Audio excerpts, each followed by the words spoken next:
Greg, can you hear me? Yeah. Hey, good. Cool that you're there. Thanks for taking the time and being with us. Now I can see you also. I'm in Sweet. Studio T. Wow. Yes. Studio the duh actually is how you pronounce it. Duh. This I couldn't figure out from reading the text. Yeah. Before we chat a little more about the studio and other things, why don't you start us off with some music? Is that okay with you? I'd love to. Okay.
Yeah. Thank you so much. Oh, here the music Not done comes yet. back. Not done yet. Okay, now I'm done. Oh, excuse me. I didn't want to interrupt. I'm sorry, Greg. I didn't. I figured it was over. I did too, You did but it too? wasn't. Yeah. Okay. So then we are right in the topic actually, because what I was wondering, aside from many other things, as a first step into discussing a little bit, is when you improvise a piece like this. I guess it was an improvised piece, right? It was not a composed piece. Yeah, I mean, I definitely not composed, but like using. Um, so what I was doing was using, well, obviously playing the drums, but then the kick drum is connected into the modular system, and the kick drum is manipulating something that I'd recorded previously in the with the modular, right? So it's like holding a state, and every time I'm hitting the kick drum, it's affecting aspects of that state. But it's affecting the playback of a sound file. So no, but sort of yes at the same time. Yeah, well, that's already way into the whole thing, because this is so interesting. You do some pre-decisions for the kind of environment in which you improvise. That's how much I understood. I mean, or how I understood this kind of work. You set certain sounds and then you start playing with them. Is that can one say like this a little bit? Yeah, I mean, I think that's what you're always doing that though, right? I mean, even if I'm not using electronics, even if I'm just coming with the drum set, what's preset there is the drums, right? We have a tuning, we have the sticks I use, the cymbals I use, right? So there's always something in improvisation that's, it's like, where does the improvisation start and where does it end is kind of like dependent on who's paying attention. Yeah, sure. That's for sure. I remember I've been working with a dancer, Julian Hamilton, some years ago, and we were talking about free improvisation. He said, "We're not free. We have so many things we decided in advance, like the time we meet and everything, the space we meet in." Yeah, but still, I mean, improvising is kind of a method or a way to go into the music, right? Yeah, definitely. To go into the music, to go into yourself, also. Yeah, and that's pretty obvious now when we listen to you and when we see you play the drums as a soloist, like you improvise, you follow whatever your idea is. But then when you go play with ensemble, there's again this question to me. There's how could I say, you meander between improvising and composing. I mean, from the recordings I know from yours. Mm-hmm. And how do you go about this? Like you discuss this with the band, you still improvise most of it, or do you preset like certain things? I'm thinking now at for example, about Spiritual Emergency, the Guardian Angel album I was listening to. Well, yeah, I mean, Guardian Alien was like when I was doing that band, I was definitely figuring out a lot of this stuff for myself. Um, I think that it's been a long time since I've played in a band or an ensemble where I've done everything exactly the same way every time. There's always something changing. I mean, even when I play in a group, an ensemble with Colin Stetson and a bunch of other musicians, and we do Goretzky's Third Symphony, right? So I'm reading sheet music when I'm doing that, and um, you know, there's not a lot of variation there every time we perform it, but there is also a lot of variation every time. It just happens. So even I think if you're trying to do something the same way every time, it won't ever be the same way. So I think it depends how much you're embracing that. I mean, in bands I've done in the past or bands I do now, more recently, I tend not to compose every single note, because I think a lot of magic happens when you don't know exactly what's going to happen next, and sometimes it's really interesting. Yeah, definitely. I also, for me as a player, I always enjoy if like people let me decide a little bit on my own. But still, like if I would like to stick more for a moment with that album, because I was very impressed by the music. And I figure this cannot actually be composed, especially like the last piece, this 20-minute amazing eruption of everything. This is it's only possible to improvise this. It's not possible to compose it, was my feeling as a listener. Yeah, I mean, the way that I would write music for that project would be based around kinds of gestures I would make on the drum set, so we would know energetically where we were going, and that piece of music specifically is kind of about or in reference to the work of Stanislav Grof. So it was like trying to kind of emote this idea or of this kind of phenomenon of the spiritual emergency, right? Is he also the one who's talking about the head outside the universe and the head inside the universe? Is that a text also from Stanislav? No, that's somebody else. It's, you know, it's funny you bring up this record. I haven't listened to it or thought about it in a long time. I think that quote is Robert Anton Wilson, but I'm not totally sure. Because I just don't remember. Yeah, I guess it's not such a big thing. It's just I was listening. I mean, I had to choose from all those. You have so many records, Greg. I couldn't possibly listen to all of them, so I had to kind of choose a little bit. So I picked this one by chance. Yeah, but still, I mean, that as you say, you have this relation to the work of other people that come into the music. That's also something I find with many people, like from the artists we have invited for the festival I talk to. There's this thing repeatedly coming in. Other influences coming in from the music, which are actually not in music, but coming from other fields. Right. Yeah, for sure. I mean, it's always there. I don't know.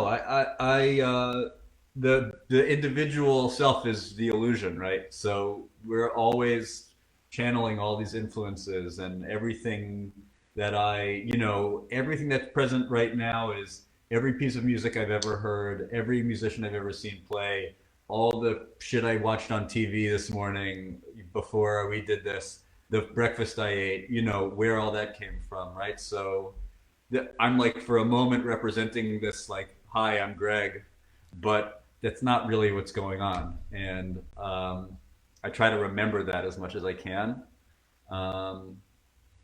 So yeah, I don't know. It's all present. It's all present. And like, I guess the things that you're most thinking about more recently or listening to or whatever's in your system is gonna, interact at the highest level with the most hardwired aspects of the individual aspect, right? Yeah. And then what happens is kind of combination of those things, and then that combines with the person who's observing. Yeah, sure. And the communication is with the person observing, with yourself. But to me, also, it's always with the music. So while playing, the music is talking to us too, and influencing the way the music progresses. Then. Absolutely, yeah, and me too. And that's why when I'm playing, I'm just listening. It's like weird to say this maybe, but I'm like listening for a feeling, and I'm like listening for a feeling, and I get a little bit of it, and I follow it, and try to follow it, and that's all I'm doing. And I think that feeling is something that's existing between me and the people who are observing. I don't think it's just me, but I don't know for sure. But I also, especially strange to do it like this with definitely like a very screen. strange. But I do get the sense that like the thing that I'm dialing into, tuning into internally is resonant, of looking for resonance, feeling of resonance. And then if I'm getting that feeling, my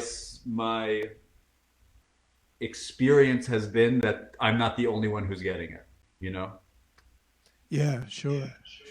Let me just get back just a little bit because I'm so interested in this. When you did gradual progression, again, a piece with ensemble where you already used the sensory drums. Is that did you like improvise and then cut pieces out of the improvisation, or is it more like a pre-structured band thing? To make that record, so in a weird way, the compositions mostly are the sounds that the sensory percussion is activating and the way they relate to each other and how they behave, right? And so then I spent time exploring that space with the drums. So, using the drum set to navigate this territory of sounds and activation, which, there's panning involved and it's spatialized in certain ways, so it does feel territorial. So interacting with these spaces and finding, again, looking for the way to relate rhythmically, spatially, and timbrally to those sounds with the drums. And so I did that first, and then I brought in the other musicians to play over what I had recorded, right? So, and then, so they, all the instruments, other instruments, the other musicians were recorded separately and individually. So that's how I made the record. But then I've performed as a group with that project is called Quadrinity, and that's, we're going to be at the next year at I know, Triennale. yeah. And so with that group of people, we know that they know, we all know the music, but it's different. We do it differently. And because of they're also very good friends of mine. So I just trust them and respect their musicianship so deeply and their creativity. So it's just kind of like they kind of know what I'm going to do and I kind of know what they're going to do, but we don't have any big rules. And the like names of the pieces we're going to play just are referencing the world of sound and the sort of key and scales that we're going to, you know, most likely be using. And otherwise it's it's a composition, but like without, with like only certain aspects being specific. You know? No, makes perfect sense to me. It's like defining an environment and then playing in the environment.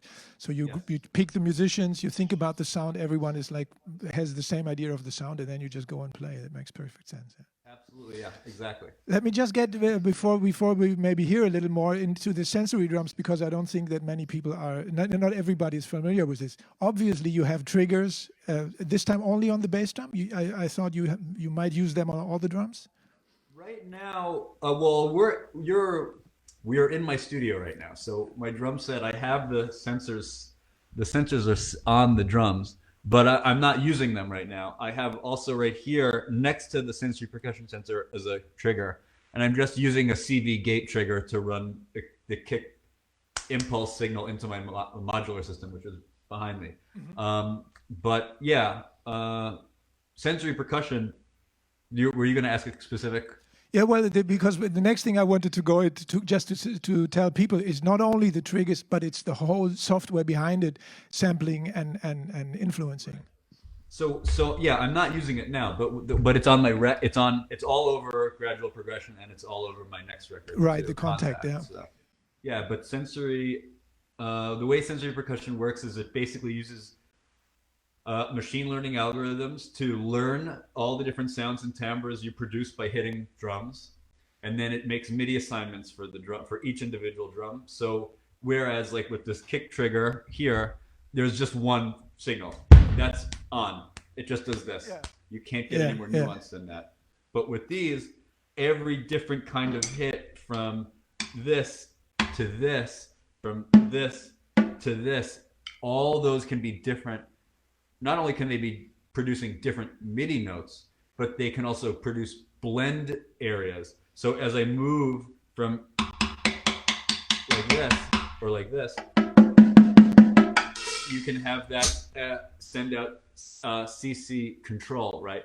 So turning a fader or moving a fader or turning a knob, right? You can use that to control whatever's happening in the computer space, right? You can also use it if you want, which adds another layer of complexity. You can send that MIDI to a MIDI to CV converter and then run that CV into a modular system, right? So instead of having just like this on off with the trigger, I could be getting all this nuance and have that all be affecting what's happening in here. And honestly, the reason why I'm not doing that right now is because I'm in the middle of working on some music here, and I don't want to interrupt what's going on here. So this was just the easiest thing to present to the Monheim audience. It's perfectly fine, Greg. It's just I was just curious. One more thing. When I listened to Live at Roulette, also an album you released this year, is that right? Even though it was recorded 2014, right? It was recorded in 2014, and I put it on Bandcamp this year. Ah, okay, yeah. There's two sides for people who don't know. Two sides, it's like an LP with two sides, two pieces on a CD. And one is processed drums and one is non-processed drums. And this was very interesting to me listening. First of all, the different sensation I get as a listener. And then, now let's stick with that. Is that also for you as a player? Of course, it must be that you get a completely different sensation playing with or without the electronic, right? Yeah, well, so first of all, the first half of that, the side A performance is all computer. There's no, I'm not playing anything. I'm literally just sitting at a computer using you got me software. here. Yeah, so I mean, a lot of the music I make tends to be rhythmic or percussive, right? So it comes through, and often it's funny to me, but often people will hear things I make in computer environment or in the modular world and talk about how good the drums sound, and there's no drums, right? So, but in this instance, yeah, it's just computer. But that was a piece I was working on at the time that I never ended up releasing in any other way. And then, I don't know, I mean, I'm just interested in so many different ways of making music. And that in particular was recorded before I started working with sensory percussion. Sensory percussion didn't actually exist yet. So when my friend who invented it, Tlakael Esparza, when he came to my studio and showed it to me, it was like a real eureka moment for me, because it was the first time I'd ever seen the possibility of doing all the different things I'm interested in doing in the same gesture, right? So don't have to hit a drum pad, right? It's all the drum to get all the activation. So I'm still really fascinated by that. But in a weird way, interestingly too, digging into that has made me more interested in just the drums themselves, you know? Like, I'm more interested now than ever in just the actual sound of the actual drum with nothing else, you know? That's actually when one listens to this record, that's very clear, because when you listen to the B side, which is just drums, no procession, no electronic, no computer, you hear still all those like electronic kind of feeling sounds in this high density of different sounds, combination of things like reverse samples, which are not there, but you still hear them. That's really a very interesting record to me. Cool. I'm you know, I haven't really received much feedback on that one because, you know, I'm in the middle of the beginning of I'm really at the very beginning of a press cycle for a new record, right? Which is being released on a record label and, you know, Contact, which I've been working on for like 3 years. But then when this all pandemic lockdown started and Bandcamp was doing these days where they were not taking any fees, I thought, okay, I should put some more music up. So I had these older live performances that hadn't been released, and I figured this is a good time to put them up. So yeah, that makes perfect sense. This record really makes perfect sense, especially also like following your way through being a drummer, being an electronic musician, being a soloist, and all this was very interesting to me, this record especially. Would you do another piece for us? Yeah, sure. I'll play some more. If you could actually bring up the modular a little bit in the sound, Bring it up? in the Okay. alt sound. Thank you. Good to know. I'm actually going to start with something else, but I will use modular. Yeah, whatever. So let's see. This works.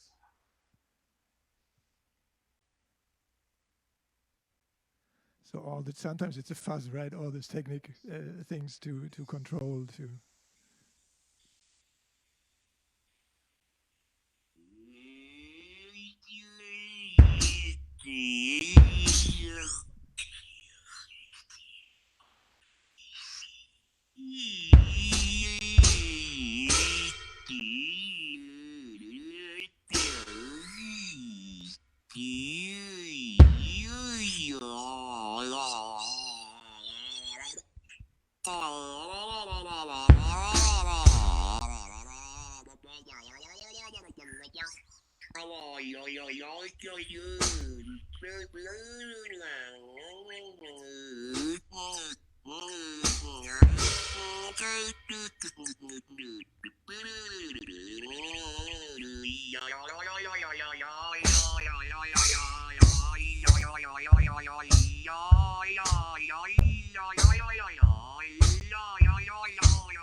All right. Ooh. Thank you very much. Thank you very much, Greg. What was this iPad thing in the beginning? we were laughing, man. So I just discovered this. It's like the funniest thing in the world to me. So I don't know if you can see how well you can see this. Yeah. I don't know, but it's like a speech synthesis situation. So it's like the human voice. That's hilarious. Hilarious. Flo and me were really laughing. We were laughing our ass off here. Wow. Greg, there's another million things, at least, I would like to chat. I have a list here. I will keep all of them, and I will ask you and talk to you next year when you come to Monheim. And there's much more things to cover about your music, about the whole way of your visual art and stuff. Thank you so much for taking the time, for sharing the music. We will keep people informed about Studio Ta. There's 3 more days, as far as I read, to support this on Kickstarter. But I'll have to get out of here now because there's somebody else already waiting. So I'm not going to talk about this very much now, but we'll keep people posted and we'll be in touch. Thanks again and stay healthy and all the best. Same to you. Bye-bye. Bye-bye, Greg.